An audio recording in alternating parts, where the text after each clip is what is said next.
کہ عرب کے جو لوگ تھے جن کو لوگ کچرا کہتے تھے، کچرا قوم ہے، ان کے اوپر کوئی حکومت نہیں کر سکتا، بیکار لوگ ہیں، قیصر، کسرا، مصر، یہاں تک کہ الیگزینڈر، سب لوگ آئے لیکن ان کے اوپر حکومت نہیں کریں گے۔ نبی اکرم صلی اللہ علیہ وسلم کو اللہ تعالیٰ نے ایسے لوگوں پر بھیجا، یعنی ایسے جاہل تھے، اگر یہاں پر انقلاب آ سکتا ہے تو دنیا میں ہر جگہ پر بھی انقلاب آ سکتا ہے اس قرآن مجید سے۔ جیسا کہ علامہ امام حالی رحمت اللہ علیہ نے کہا، رہے اس سے محروم نہ آبی نہ خاکی، ہری ہو گئی کھیتی ساری خدا کی، وہ بجلی کا کڑکا تھا یا صوت ہادی، عرب کی زمین جس نے ساری ہلا دی۔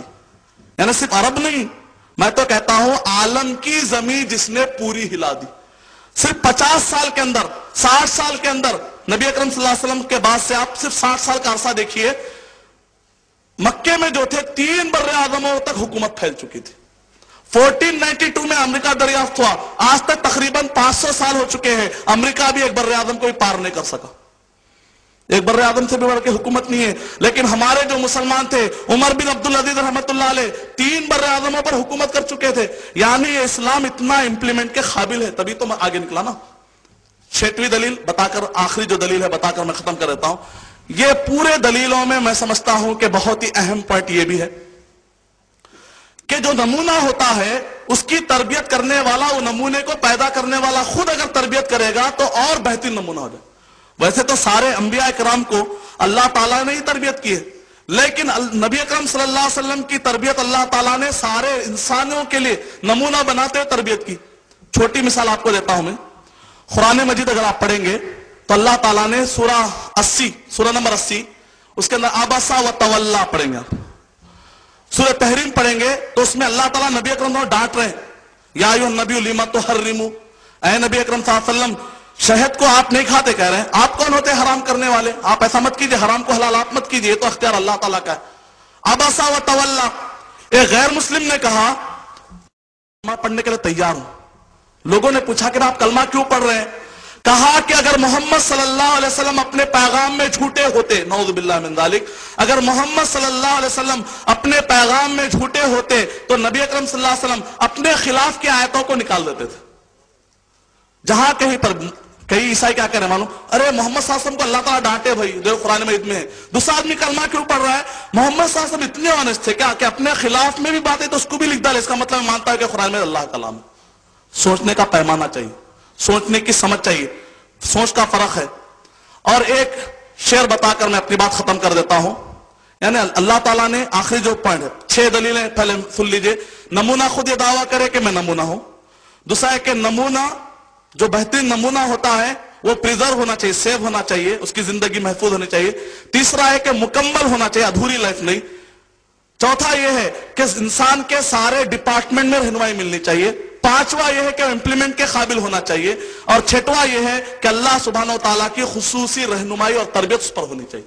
یہ سارے چیزیں صرف اور صرف حضرت محمد مصطفیٰ صلی اللہ علیہ وسلم پر فٹ آتی۔ اور ایک شعر بتا کر میں اپنی بات ختم کر دیتا ہوں کہ ہم دیکھتے ہیں موسیٰ علیہ السلام کو کہ وہ سختی میں مثال ہے، تو نبی اکرم صلی اللہ علیہ وسلم جنگ بدر میں اپنے سختی کی مثال پیش کر رہے ہیں۔ عیسیٰ علیہ السلام نرمی کی مثال ہے، تو نبی اکرم صلی اللہ علیہ وسلم اپنے دشمنوں کو معاف کرتے ہوئے نرمی کی مثال پیش کر رہے ہیں۔ یوسف علیہ السلام خوبصورتی میں مثال ہے، مصر کی عورتوں نے یوسف علیہ السلام کو جب دیکھا تو مصر کی عورتوں نے انگلی کاٹ لی تھی۔ عبداللہ بن سلام رضی اللہ تعالیٰ عنہ جو یہودی تھے، جب حضرت محمد مصطفیٰ صلی اللہ علیہ وسلم کو انہوں نے دیکھا تو کہا یہ چہرہ جھوٹے کا چہرہ نہیں ہو سکتا۔ مصر کی عورتوں نے انگلیاں کاٹی، عبداللہ بن سلام رحمت اللہ علیہ نے خوبصورتی کو دیکھ کر کہا لا الہ الا اللہ محمد رسول اللہ، حسن یوسف دم عیسیٰ ید بیضا داری۔ نبی اکرم صلی اللہ علیہ وسلم کے اندر یوسف علیہ السلام کا حسن بھی نظر آتا ہے، موسیٰ علیہ السلام کا معجزہ بھی نظر آتا ہے، عیسیٰ علیہ السلام کا معجزہ بھی نظر آتا ہے۔ یہ سب معجزے اپنی اپنی جگہ، آنچے خوبہ ہما دارن، یہ سب اپنی اپنی جگہ پر بہترین معجزے ہیں، ہم اس کو گراتے نہیں ہیں۔ تو تنہا داری، لیکن نبی اکرم صلی اللہ علیہ وسلم کی شخصیت سب سے تنہا ہے، سب سے یکتا ہے۔ اللہ سبحانہ و تعالیٰ کے بعد مخلوقات میں سب سے اونچی شخصیت محمد مصطفیٰ صلی اللہ علیہ وسلم کی ہے۔ آئیے درود شریف پڑھتے ہوئے میں اپنے تقریر کا اختتام کرتا ہوں، آپ بھی پڑھیے، کیونکہ ہم نے بہت مرتبہ محمد صلی اللہ علیہ وسلم کا نام پڑھا اور سنا ہے۔ اللہم صلی علی محمد وعلی آل محمد كما صليت على إبراهيم وعلى آل إبراهيم إنك حميد مجيد اللهم بارك على محمد وعلى آل محمد كما باركت على إبراهيم وعلى آل إبراهيم إنك حميد مجيد. اللہ سبحانہ و تعالی ہم سب کو ایک بنائے، نیک بنائے، پکا اور سچا مسلمان بنائے، تبلیغ کرنے والا مسلمان بنائے. آمین وآخر دعوانا الحمدللہ رب العالمین. اور مجلس برخاست ہونے کی دعا میں آپ کو پڑھ دیتا ہوں، آپ لوگ بھی پڑھیے. سبحانک اللہم و بحمدک اشہد ان لا الہ الا انت استغفرک واتوب الیک. طلع البدر علينا من ثنيات الوداع وجب الشكر علينا ما دعا لله داع ما دعا لله داع. طلع البدر علينا من ثنيات